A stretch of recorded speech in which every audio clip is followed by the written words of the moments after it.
Welcome, everyone, to the very first segment of Something Wicked This Way Comes. I am Zenorous, as many of you know me as the DM for our Legion games every Thursday. But today, I am your detective, your investigator, and your reporter. You can call me Daniel if you like my actual name. And I'm here today to go and talk to you about the wicked things, wicked people, wicked events, things that have happened that make you question ourselves as people. Today's topic will actually be on some of the lesser known female serial killers, their objectives, their reasons, and maybe to get a little bit of understanding of why they do the things that they do, and some of the primordial differences between them and male serial killers. Now, I will definitely go and tell you there are differences in ways that I did not comprehend at the beginning, but that's what we're here to go and talk about today. And I actually have some folks here to go and bounce off of, and we're just going to be talking. I go and I have my intrepid editors, and Emily Francisco, say hi. Hello. Hello. And we also have a guest speaker by the name of Frogs. Frogs, how are you? Hey, I'm good. I'm here. Hi. That's fantastic. So we wanted to get a chance to give the community a little bit of all those folks that are going to follow us in Discord and stuff like that an opportunity to be able to join in and talk, be kind of a soundboard off of us. All of the information that will be cited here will actually have actual citations that you'll be able to go and solicit from us, and a lot of it is from scientific articles that I've had to go and steal, cry, and beg for. So it's things like that, and Because those aren't cheap. Those are not they are cheap. very, very expensive. Um, but with that being said, I'm actually going to hand you over to M to go and do some channel business. M? Sure. Hello, all my lovelies. Welcome to Frankly, I Don't Give a Forks channel. Just wanted to say thank you so much for coming in. I see we've got a couple of viewers here.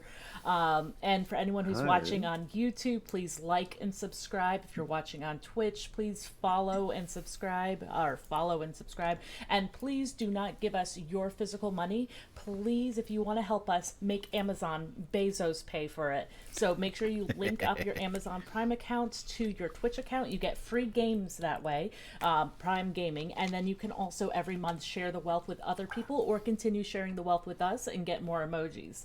Other ways to support us is we have a Patreon, and I want to say thank you so much to our Patreon at Grimwall. Grimjaw, Grimjaw. I There you go. apologize, I always pronounce it wrong. Thank you so much for supporting us, and the best way to support us is to join our Discord. That is how we met Frogs. Yes. He actually joined Right back. our Discord server. It's free to do. We do community That, nights, that. and it's a lot of fun actually getting to meet you. And if you are interested in joining our community, we actually like to do outreach with our members because we we do this because of you, because we're 100% supported by you guys. I mean, this is how we got Daniel his new microphone after his exploded. Not Not literally. literally. Not literally. After I murdered it with my voice. Your sensual voice. Um, Uh, But some news that is coming up. If you guys haven't been around in a little bit, Francisco and I have just moved. We are now in Pennsylvania right now, and we will be moving into I don't our know why that made me laugh, but it did. It's like, and we will be moving into our apartment on the 15th. So we don't know what day we'll be working. Francisco will be starting a new job, so our Legion, we're going to have to figure out what day works best with him because he gets only one day off a Yep. week. But so we will get that out to you as soon as we know when that's going to be. But thank you for the people that have messaged about safe trips. Thank you so much. It's really sweet of you. And we love you guys. And I will hand you back over to Daniel now. now, with that being said, take a moment, sit down, and relax while I fill up your ears with horrible, horrible things. Before we begin, a trigger warning. This episode will contain some very unpleasant things. There'll be talk about mental health issues, there'll be talk about abuse of various kinds, and murder. So, with that being said, before we begin, if you can't deal with any of that, take a moment, maybe watch some of our lighter fare, and feel free to go and come back at another time. But with that, I'd like to go and talk to you about some of the lesser known female serial killers. Now, the issue with that was it's weird. Female serial killers actually aren't as well known as you'd go and think. As a matter of fact, there is a study of the past few years that right now in the United States, at least, there's just 64 confirmed serial killers of the modern age that are female. And you would go and think that they'd be different when it's compared to the 300 some odd that we have that are male. So to help you kind of understand a little bit the key differences between serial killer, spree killer, things like that. So I want you guys to go and understand that if serial killer is someone that kind of has like that, they take various victims, usually, and sometimes, from my understanding, it has to be more than two victims to be able to go and be placed as a serial killer. Yep. Over an Now, extended you period of time. over extended period of time. Yeah. Now, keep in mind, we will definitely go and have killers that we'll talk about today that killed groups of people in one hit, but a lot of cases they kind of think about those as in mass killers. So now the thing that kind of piqued my interest the most was the differences, and it reminded me of something that a friend told me once a long time ago. We were speaking about Frida Coelho, and her horrible, horrible husband. If any of you have ever done any research on her, her husband was a scumbag. But she wrote letters about him with such exquisite love and care. But she also spoke about how she hated him a little bit. And the biggest, I guess you could say, almost joke to it was my friend looked at me and said, "Well, Danny, you have to understand. Men kill women because they love them. A woman kills a man because she fucking hates you." And it made me think. And as I began to go and look, I actually had some really, really, really wild information about that because it is actually, and there is, and we're going to be citing a few articles here. So now there is an article called I that is put out by the by PsychG. It's a psychological institute, and they actually talk about that. So night, and these are just some of the numbers that they go on they mention. So it literally goes and states that, and from here on in, everybody, instead of saying female serial killer, so we're not filling up the whole thing, we're going to say FSK. So if you get lost in Gotcha. abbreviation, please let me know. Yeah. It in this study over these 64 known serial killers within this area of America, 93% of them personally knew their victims, meaning they didn't hunt. And there is another article that goes and talks about that. One of the key differences between that, and it's from Marissa A. Harrison and Susan A. Hughes on six differences in serial killers, evolutionary behavioral sciences in 2019. The study was based on data of 55 females and 55 male serial killers in the U.S. After analyzing data, they found that male serial killers were almost 6 times as likely to kill a stranger. Female serial killers were nearly twice as likely to kill a person they already knew. Additionally, 65.4% of male serial killers stalked their victims compared to 3.6% of female serial killers. Huh. Meaning they had to have a little bit of hate. That distinction almost. And you'll notice as we begin to go and talk about it, a lot of the methods that are used by FSKs are poisoning, strangulation, and in some cases we have extreme violence. And one of the things I want to go and talk about is that do not for a moment believe that an FSK is incapable of horrific violence. You know, It happens. it doesn't really surprise me that much that these FSKs had to have known, were more likely to have known someone, just because coming from a rape survival and getting obsessed with learning about that, the majority amount of female rapists know their victims, almost And then all the- of them. And that's actually not too surprising because and it also goes and talks about that in another study of hunter-gatherer aspects. So there in a study they talked about how we are breaking, it kind of breaks down into the aspect of when we became civilized, when we had men go out and gather and hunt and all that, and then we had women that stayed as homemakers. The male watched, hunted, and they talk about that in the aspect of the male serial killer, the MSK. They will go out of their way to hunt prey, So this usually is strangers, this is usually people. this is tapping into that primal. And some people talk about that, tapping into that primal Hinduistic nature.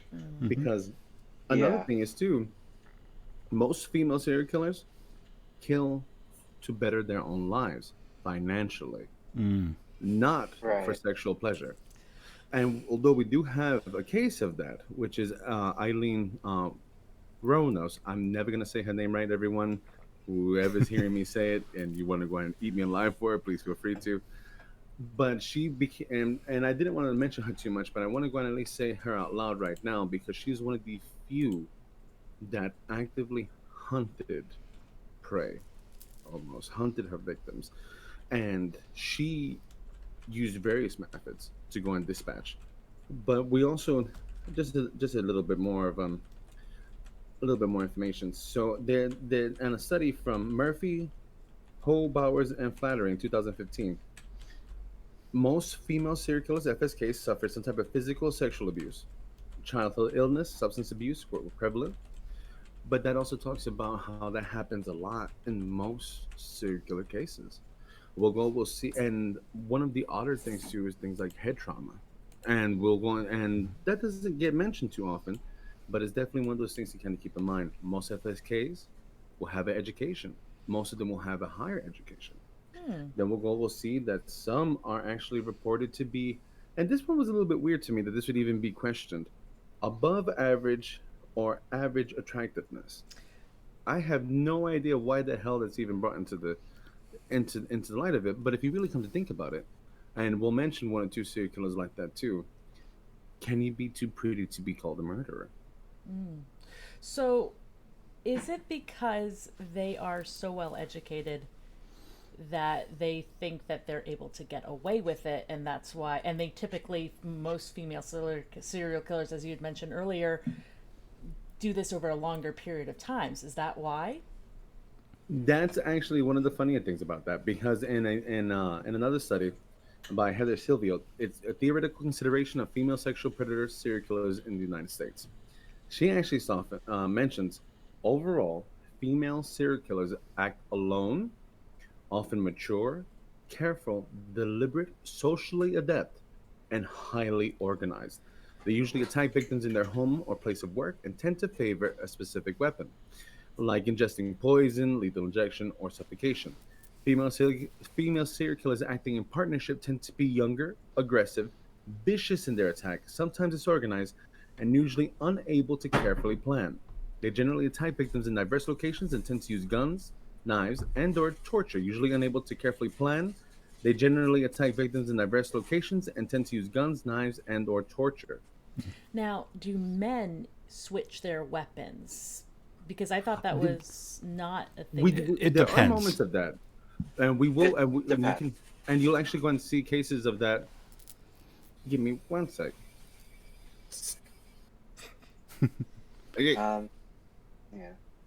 So to give some insight here, go for it. uh, I have worked with mental hospital staff Hmm. past and have been hospitalized myself. Mhm. So I want to give Yes, some of the insight please. that they have given. Um, when it comes to serial murders, men tend to be, more aggressive because they aren't thinking about the implication of murder, but instead about what it will do for them. So if they find that a certain method is no longer doing it for them, they might start to go more frequently to try and get something out of it, or switch weapons to see if that will help.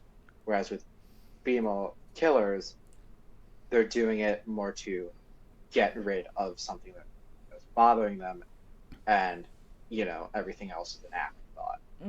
So So they're more it's reactive, and whatever's then be most of the time. so Like so it would they be safe plan to it out very carefully, and right. then from there kind of But move. but do they plan it out afterwards or before more? No, and that's kind of the thing about that one. Think about that, and what the research stated. Female serial killers will take a moment if they're acting alone. They're usually known to be more deliberate, and they're Mm-hmm. known to be more careful about what they're doing. Mm. And anyone that's usually been caught, they usually won't just admit to it straight off the bat. Hmm. You'll actually have a lot of MSKs pop up. For example, Edward Kemper. Kemper, when he had finished up what he was doing with his mother and his mother's friend, he Turned left. himself in. But afterwards, he turned Yeah. himself in. The guilt literally consumed him for a while. Then we have a case like BTK, that the idiot went and put in a floppy disk and actually asked the police, "Hey, if I send you this floppy disk, can you trace it?" And the cops literally did, "No, no, not at all." And what happened? He sent the damn floppy disk, and he got caught. So, with that in mind, one thing that I want to go and mention is that, again, the FSKs usually kill for profit. And that is actually one of the things that kind of spooked me out a little bit. You'll see that there's usually husbands, maybe, and children. Children are victims consistently of SSKs, and that happens a lot. We deal with what would be called angels of death, people that are supposed to be caretakers, people that are supposed to be, there for medical help, that are slowly killing people left and right. And with that, let's go and talk about one of, Before you and I, Before yeah, you start that, we got a couple of comments from 62 Grandma. It makes sense, oh, sure. but it seems like it seems way more personal on a way that men aren't comfortable with. That's kind of what you had mentioned Hmm. on Hmm. Frogs. Yeah. And grandma, that I will definitely go and say that. That is 100%. You go and you see that there are people that, when you, it's a desire to feel power. You see, when you're dealing with a male serial killer, that power is usually brought to them by sex, hinduistic acts, that that feeling of domination. But with the female serial killer, she's in power now because she's controlling if you live or die. She may not physically be harming you with her fist, Mm. but you just ate something that had a little bit of arsenic in it. Or maybe when you were sleeping, I decided to go and stab you in your neck. That type of stuff. And And second comment we have Cheshire Mad. I'm curious where Elizabeth Bathory fits into this conversation. Miss Baffray. So Elizabeth is infamous for being the Duchess of Blood. This Duchess who actually killed young maidens and bathed in their blood.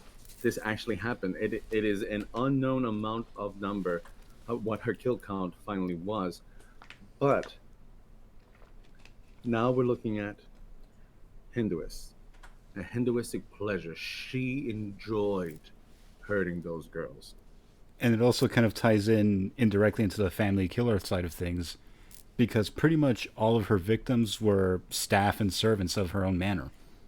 People that she knew, people that she had power over, to the point that you're not real, you're a servant. Mm. So your life, some petty girl that I just paid money for, you belong to me. So when you come to think of that, we're starting to kind of compare it to a lot of the other scarier aspects. And with that, there is a serial killer that we'll go and mention, the FSK, that kind of falls into that line. But I'll get to that one in a second. So one that I actually want to go and talk about real quick, called the Angel of Death. She was a nurse, Kristen Gilbert. Now, she's actually really well known because she was a nurse for Veterans Affairs.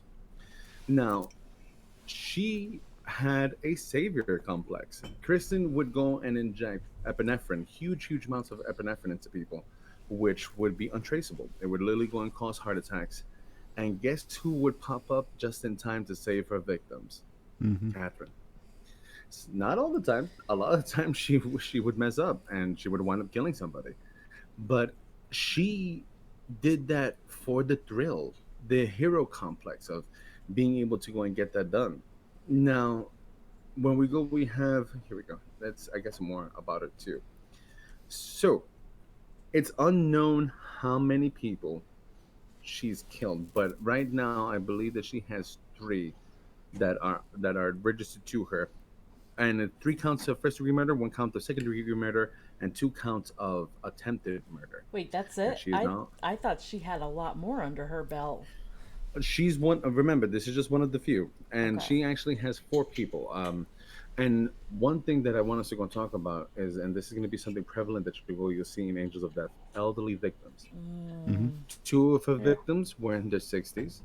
Then we have someone else in their 40s, and then someone else in their 30s. But Angels of Death have this desire, this need. They'll usually go for those who can't help themselves, people that are physically unfit to protect themselves, people that are mentally unfit to protect themselves, people that they can get away with hurting and that they can't speak back. Again, watching their steps to keep themselves from getting caught. So, and one thing too that I actually wanted to go and talk about is in the same study that talked about their the the preciseness of a female serial killer. In these categories, teen they go and they break them down in teen killers and sexual predators. Teen killers representing one third of all female serial killers come in three forms: male female teams, female female teams, and family teams. The male female is the most common, and those when they're male female, almost every single action, every single murder that they'll commit will be sexual. Because of the There'll be some man. type, and there you go. And now that's what we're falling into. And then when we kind of jump into it, usually females that fall into that, they're usually young, about 20 years of age, Right. and that their murder spree usually lasts a year. They usually get Hmm. caught quickly. Why is that? Is it because there's a man involved that they're just kind of jumping around doing things? I'm surprised that they're able Then, to make it for that long, though. I figured it would be well, far more like well, you'd be shocked disastrous. because if you really come to think about it, let's go and let's go and think about one of the other famous cases. John Wayne Gacy. Gacy was killing Hmm. people for years. He had 35 victims to his name, and he got caught because he was stupid. And it literally got to the point he had filled up his whole crawl space with bodies before they finally figured out, oh wait, he's putting folks in the walls, and now he's putting people in the river because he literally had no space to put them anyplace else. So it's one of those things. And then we'll also go and talk about how all female teams tend to be active for up to 2 years, and the members are usually in their mid 20s. Family Hmm. teams average a year, and the female members are typically young, about 20 years of age. For all three categories, the average victim count is 9 to 15, and methods vary. It's usually not the same type of method. That's really But strange that they're changing up their weapon choice. Like, because so often when you hear about, I know I am only coming from this from like SVU and like TV shows, so I'm sure my information yeah, is not accurate. But it's like whenever no, you no. hear about having multiple weapons, it's like, oh, then that means that there's multiple people with multiple. I can chime in on that one, but Oh, please finish. do, please do. Oh, it's well, certain. This is especially true of male serial killers, where they start out and they're kind of experimenting as they go. They might switch up weapons or methods because they're trying to find the right way to do what they're doing. As they feel Yeah. comfortable in getting to where they need to. But again, one of the key differences between the male and female killer: females aren't there for the high of the kill. Most of the time, they're there for financial benefit. That's why there's so many black widows. That's why families will die with insurance policies put on them. And one big thing too, and one of the bigger differences between female serial killers and males is that a lot of female serial killers kill children, and that happens a lot more often than what people go and think. Um, oh, and believe it or not, female serial killers are considered serial monogamists, with 44% of them being married on an average of 2 to 7 times. Wow. hmm Then we Interesting. also going to have, what was that? Interesting. Yeah. And that's a little bit odd when you come to go and think about it, because you know how they're always talking about like, oh, the loners and stuff like that, blah blah blah. But yet we have people that are considered monogamous, people that need to be in a relationship. Now, And one of is this yeah, because they need it on an emotional level, or is it need it because they're trying to engulf themselves?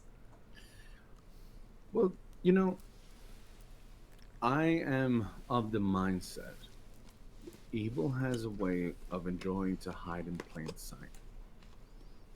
And you'll see that with a lot of male serial killers, they had families that they loved, people that they spoke about with care. And when they asked their children, "What do you think about what happened with your father?" They're shocked. My dad would never do that. Hmm. But with a female serial killer, you're lucky if you actually find their kids and that they're not in a hole someplace. Mm. So that's kind of the weird part of that. Now, is there the propensity of sexual assault of FSK's families? Of course, but it usually happens when they're in pairs. Hmm. So another one that we'll go talk about is an elderly woman by the name of Helen Hegado. She is a poisoner, domestic servant, and from her date of arrest was 1851 in July. So this woman, she and one of the things that I'll go and I'll mention, she was very good at making people trust her. She lost her mother at the age of 7, went to work with her aunts, and the first time that she was suspected of poisoning was by another priest, Friar Francois Ledrogue, in the nearby village of Guarn. So, in 3 months between the 28th and the June 28th and October 3rd, 7 members of the household died suddenly, including the priest himself, his aging mother and father, and her own visiting sister, Anna. Her parents' sorrow and pious behavior were so convincing she was not suspected. Coming shortly after the cholera epidemic of 1832, the deaths may have been put down to natural causes. So all of a sudden, she was off the hook, and she knew what to do. Now that was the weird thing because when she worked as a cook in Auray, in Pontville, in Lorraine, and Pont Louis, oftenly people would fall ill and die. Among her most infamous murders is a child, Marie Breg, who died at Chateau de Soyer in May 1841, 10 years and 1 month before her final arrest. Most victims died of symptoms corresponding to arsenic poisoning, though she was never caught with arsenic in her possession. There is no record of suspected deaths from late 1841 to 1849, but a number of her employers later reported deaths. She was apparently a kleptomaniac and was caught stealing several times. What does that make us fall into again? Financial betterment, Hmm. making sure that she's able to take care of herself using poisons, Hmm. and attacking people that trusted her. These these almost kind of patterns that kind of build up into what builds the FSK.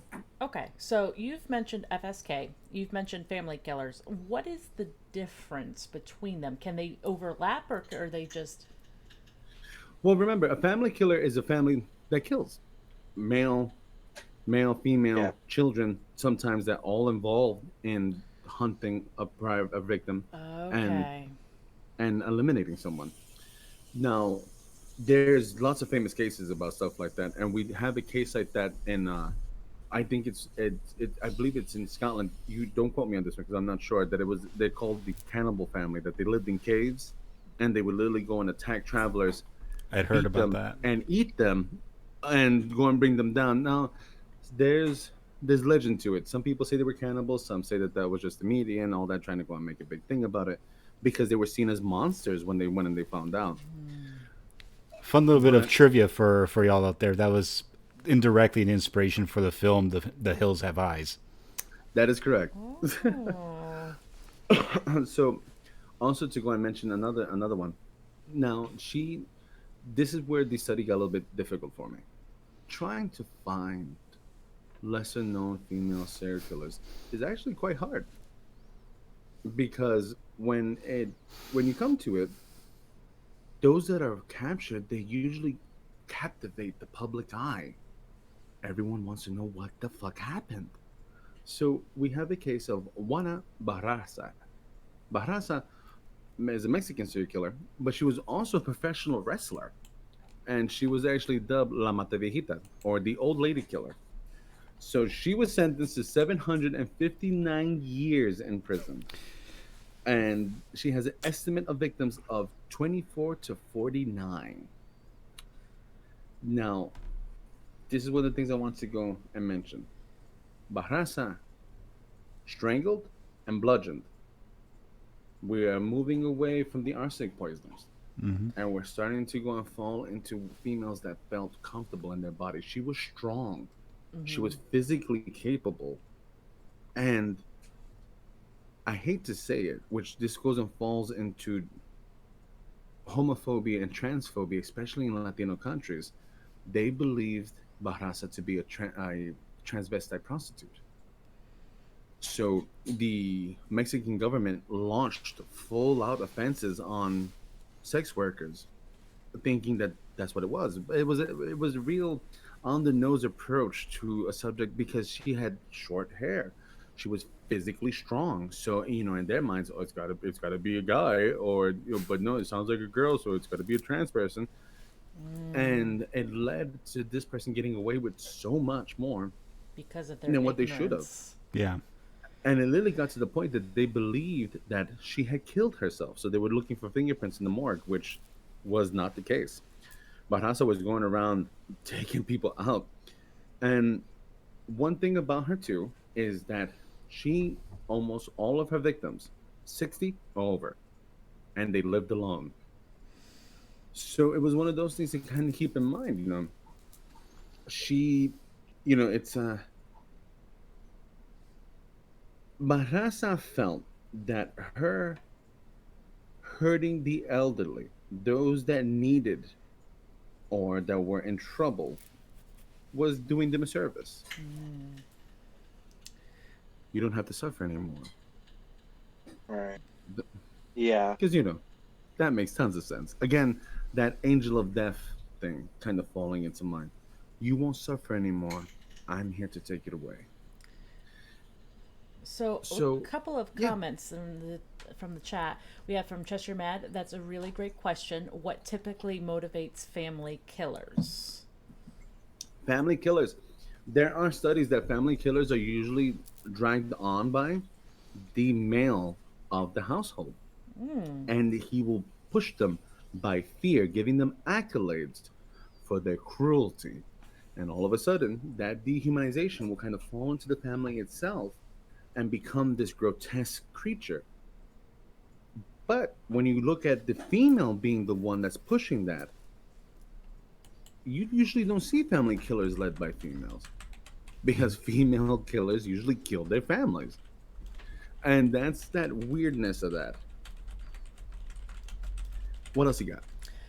And the second comments that the Cheshire Mad made. Okay, so if you asked me how a wrestler killed their victims, I'd have gone with something as physical as strangling and bludgeoning, which There you go. makes a lot of sense. Strangling and bludgeoning, because you see, because she has some oomph to her. She wasn't very tall, but she was built, and I believe that her wrestler name. If you guys would like to go and do a little bit of reading up on her as well. Let me see if I find it in my notes. Forgive me, I've got a million things No, open here. no. It actually makes a lot Uh, of sense because so many females, they choose those other things because they are not strong. They're not able to use that physical prowess that most male serial killers have.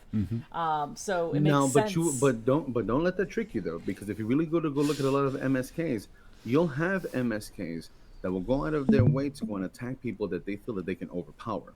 They'll try to go and attack women when they're alone. They'll try to attack children. It's very rare that you'll see an MSK attack a full-grown man larger than he is as their potential victims, Right. because they know that they'll fight back. Yeah. Which is the reason why we have cases. Oh, no, I'm sorry. Yeah. Oh, I just had to say, like, I have to go right now. Not a Oh. problem. Oh, no worries. But thank you for joining in. We appreciate you. Good to be here. All right, we'll see you around, hopefully. We'll see Yeah. you next time. Yeah, let's actually jump to commercial Yeah. real fast. All right, then, guys, we're going to go and take a break. Get yourself something to drink, and we'll see you in a few minutes. Okay, bye. Bye.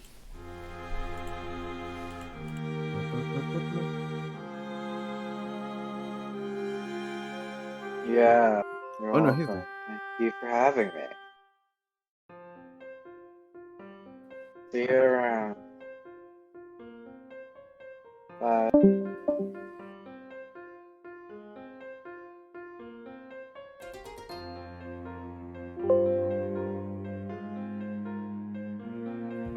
Give me 1 second. I'm gonna open up the window here. I gotta pee.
So, yeah.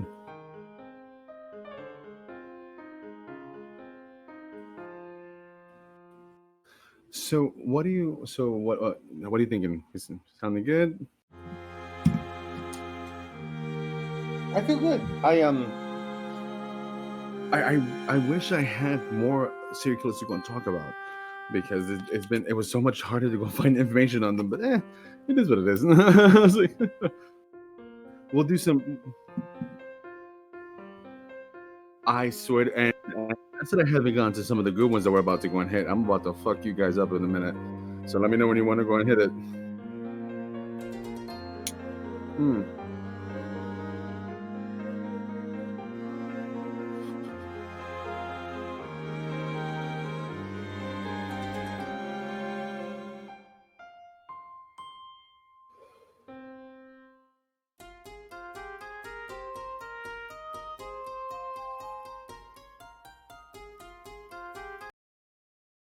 And welcome back to Something Wicked This Way Comes. I'm your host, Xanaris, or as some of you know me as Daniel. I am your DM on Thursdays, and today I am your researcher, I am your detective, I am your interviewer. And here with me are Francisco and Emily, my editors, and they're just here hanging. So, Yeah. in the beginning, we had a chance to go and talk about modus, uh, modus of operations and modus operandi. We talked about the reasoning behind it. Let's go talk about some of the different cases. And everybody knows Eileen. Eileen was that famous hitchhike killer, shooting guys and all this other stuff. But I actually found a woman that gave me the heebie-jeebies, and I would like to go inside to talk to you about her. Her name, Sada. Sada Abe, a Japanese geisha. Sada comes from a good family. She begins work as a geisha, and later on, we won't go into too much details. She does become a prostitute. She becomes a sex worker. She contracts syphilis, and as time passes by, she actually finds a lover that is married. Now, the thing about that is that things get odd. His name is Kichizo Ishida. They meet in Tokyo in 1936. Kichizo Ishida is 42 at the time, and they get to know each other. They get to start passing some time together. Now, it got a little odd. In April 23rd, they go and they meet for a prearranged sexual encounter at a tea house. They make love, and they stay together for 4 days. Sada is enraptured to the point that they start making love like rabbits all the time, every place that they can. To the point that one day Sada pulls a knife, puts it to the base of his genitalia, and threatens to kill him. Ishida looks at her, smiles, and takes it as a good thing. And they go on a weekend getaway together. And that weekend getaway, they begin to experiment with asphyxiation. Hmm. I'm not going to go into the full details of it because there is a lot of hearsay. There's a lot of things that are going to say one thing, and there's some sites that say other things. And any type of article that I read, kind of, it just didn't really go and make. It just didn't make logistical sense to go and talk about. Yeah. Give me 1 second. Where did I put that note?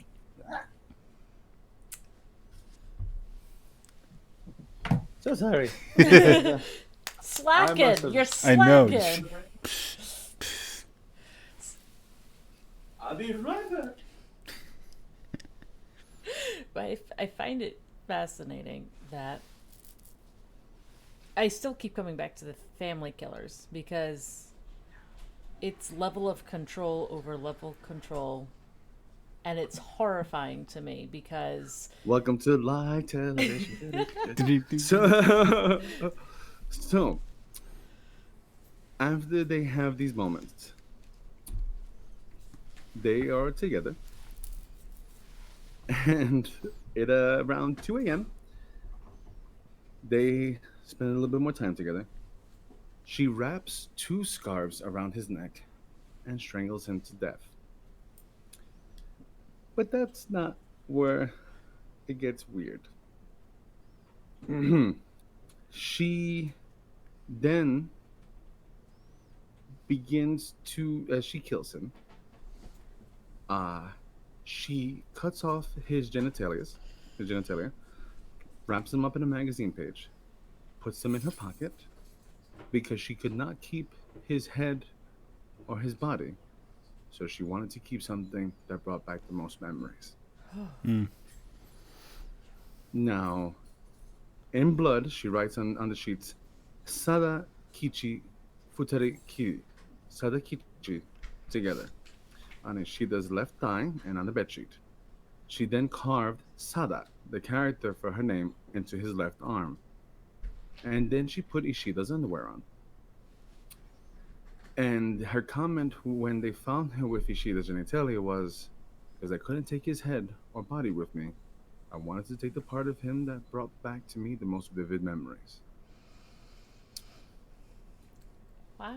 She walked around like that for 3 days by you before she got caught.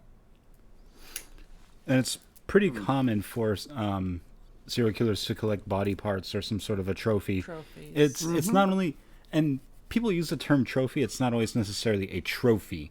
Of course. They'll use it in a way like Daniel said to trigger memory, the same way that you or I would say, hold on to a ticket stub of a movie we liked. Yeah. Or you go and you have people that will go and collect shoes. So you'll see that BTK had a bad habit of picking up people's driver's licenses and things like that. So now I wanted to mention Sada because women are capable of violence, and that was the biggest thing that was looked at in all the research I did. Every scientific article wanted people to go and realize, even though the ages were similar, even though the victim count was similar, we had to understand the key differences in the fact that that they use different methods. They usually kill people that they know, but they are still capable of horrific violence. And on that, we will go and talk about, and she's something, uh, Catherine Knight. Catherine Knight. Hold on to your pants, everybody, because it gets funny. Oh boy. Catherine Catherine Knight is a well-known Australian serial killer. Well, not serial killer, forgive me. And I'm so sorry. Allow me, because we are going to go and take a step away from serial killers right now. We're just going to go into female killers, and there's a reason for this. Because I want to mention it because I need you all to understand the ability of violence that a woman is capable of. She was married 3 times, had children. She slit a puppy's throat in front of her husband to make a point. Okay, I'm gonna When pause you she, right there. That was the first time my heart was like, no! Through everything that you said, You once were- you mentioned the You're puppy, you're ready for everything I else, was, is what it was. I was physically prepared for everything else until you oh said no, I that. get it, I get it. It messes you up. All of a sudden, it's just like she did what now? So, and and it's some of the things that we need to go look at. The other husbands, they left because of how physically violent she was, out of fear that they were gonna get killed. And Catherine, when she found her dream job, as she put it, she became a meat cutter. She hung her tools of the trade above her bed, just in case she needed them. Literally an array of knives over her own bed. That's sanitary. Mm. So, Catherine, I will do us all a favor, and I won't mention victim names and stuff like that because that's not what we're here for. Catherine, although I did mention Ishida, but I mentioned Ishida because of the fact that Sada carved her name into him, and I thought it was important for us to go and see the the breach of the mind almost. What would bring someone to do that? Well, love it sounded like. Love, or was it just very strong feelings of lust? All of a sudden, I can't have you because I know you're married. I know you're gonna go home. Not That's today. that's It's fair. one of those things. We have to be careful what we call love. Yeah. Well, So, in a and- way, it and- probably was love with lust, just because Like a very they perverse didn't want form to of it, yeah. refuse it. They didn't want to lose and- it. for anyone that has ever loved someone so strongly that you thought to yourself, I would die without you. Just think of that in the inverse, everybody. I kill you if you leave. So it's one of those things. Now, Catherine, with her third husband, the fella knew that she wasn't too right. Keep in mind. And he told his boss, if I don't show up, most likely Catherine killed me. Well, he got home, and as he got home, he was with Catherine, and they made love, and then she stabbed him in his sleep, and he tried to get away. Mm. Now, we're gonna fast forward to when the police arrived. The police arrived to go and see Catherine comatose, but they also get to see the front of the door, where it looks like as though the body was dragged while it was still fighting. Catherine skinned her husband, put the skin up on a meat hook, removed pieces of his body and removed his head, and cooked them. Oh, And as she cooked them, she put them on trays at the table with little name tags for his family, for who was going to sit where to consume. When they found her, she had taken 23 pills. And in the beginning, she was trying to say that she just didn't remember it. Catherine's ability for violence is extraordinary. To be able to go and take someone that supposedly she loved to mutilate like a piece or cattle, really, Hmm. is mind boggling. Now, she always had a history of violence. What snapped? And that's something I want us all to go and think about. What brought Catherine to do that? Why hurt him that way? I also think the husband knowing, hey, if I die, I I'm tell gonna you. go home. I'm gonna go home, sleep with my wife, As- where she as keeps her someone- knives. And as someone who, honest to goodness, likes crazy, I'm gonna tell you guys right now. Even then, I would have stood my ass home. But, and one thing I actually wanted to go and talk about: female killers. Can they be too pretty? Is this pretty girl too capable of killing somebody? And that one, my prime example of that one is going to be what is called the the yandere killer, the yandere stabbing. Oh, It boy. is a Japanese girl called Yuka Takaoka. She was 21 years old. And mind you, this is a thing. So, she, I'll go on to kind of help you along with this. Uh, they were part of a hostess club type jam. She meets a fella, and they're in love and all that, yada yada yada. Now, and this is from a Reddit article, so I'm going to help you with this one. Hostesses clubs are famous in nightlife industry of Eastern Asian countries. They primarily hire female employees, and to go and serve drinks and stuff like that. They're not really sex workers, well, kind of, but you know what I mean. They probably Yeah. didn't No. discourage it, but they weren't They're basically modernized geishas. right. Yeah, and then we have that Takaoka had actually begun a relationship with a gentleman by the name of Luna, who was also a very famous host club guy. Had lots of fans and one of those things. So on May 23rd, Luna returned home late, and even though Tanaka was up anticipating his return, now Takaoka had recalled Luna to be a bit callous towards him before the incident. On that same day, she allegedly found a photo of him with another woman, which could have been anybody because the guy was famous for that. She didn't mention the photograph or anything like that. She waited for him to fall asleep. She slices him open in the abdomen with a kitchen knife. Now, the thing is, one thing that she goes and she that happens here is that when the police arrive to her in the journal, there's some notes written in blood that say, "I like you, and I like you so much, I wanted to kill you." It was the one thing I put order in preparing a new life with him, referring to the knife she used. I didn't want to go anywhere, so I sat down at the outside staircase. I did not call emergency services because I intended to die after watching him. Now, Luna survives, by the way. And the weird thing is that he sort of forgives her, Huh. and she becomes so famous after this. She begins to have followers that That doesn't follow her on Instagram that and doesn't surprise everything me. else. You've heard of where people in prison, there's catalogs where you can write to people in prison. Oh yeah. So this does not surprise me in the least.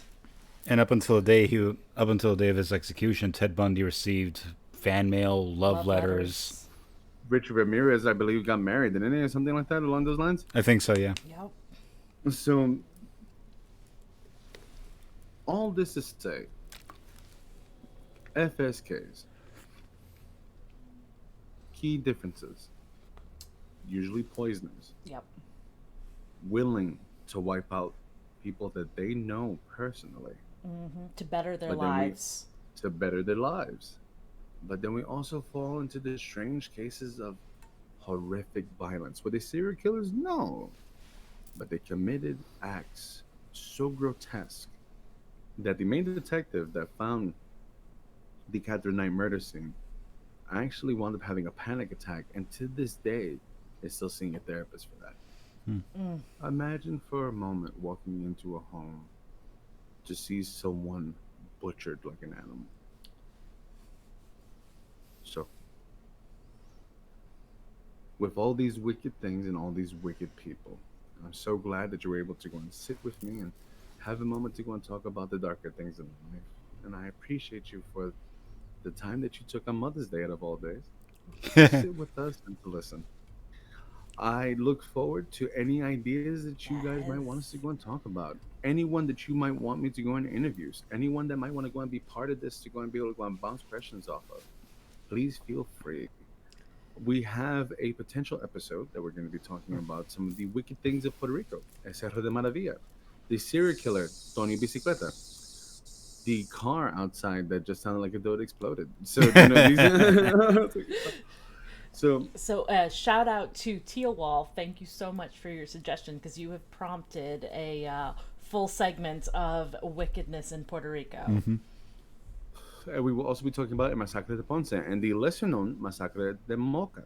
So there are actually quite a few things. Oh, and there's a possibility of a potential interview of a spree Ooh. killer that Francisco and I actually knew personally, who went to school with us in high school. Oh, the weird world that we live in. But thank you so much for taking the time to sit with us today to go and listen to all the mad l- talk of all these horrible things and all these horrible people. I hope that I was able to go and make your day a little bit better. And I hope I was able to go and get you the little bit of a happiness that talking about these evil things do. Be good to each other. Do not hurt each other. Mental illness is very real. Yeah. And if there's ever a moment that you feel yourself falling down into the path of intrusive thoughts, seek help. Yes. There's no shame. Thank you so much. Thank you for tuning in, everybody. If you are interested, as Daniel has mentioned, in our wow, in our Discord server, somewhere wicked, some way. Oh my gosh, something Wicked? wicked this way comes. We will put a link to where you can reach out for any mental health that you need. So please, Absolutely. thank you. And we look forward to seeing you again in a little bit of wickedness. Have a good day and take care. Bye. Bye, Happy everybody. Mother's Day. Bye. Happy Mother's Day. Oh, God.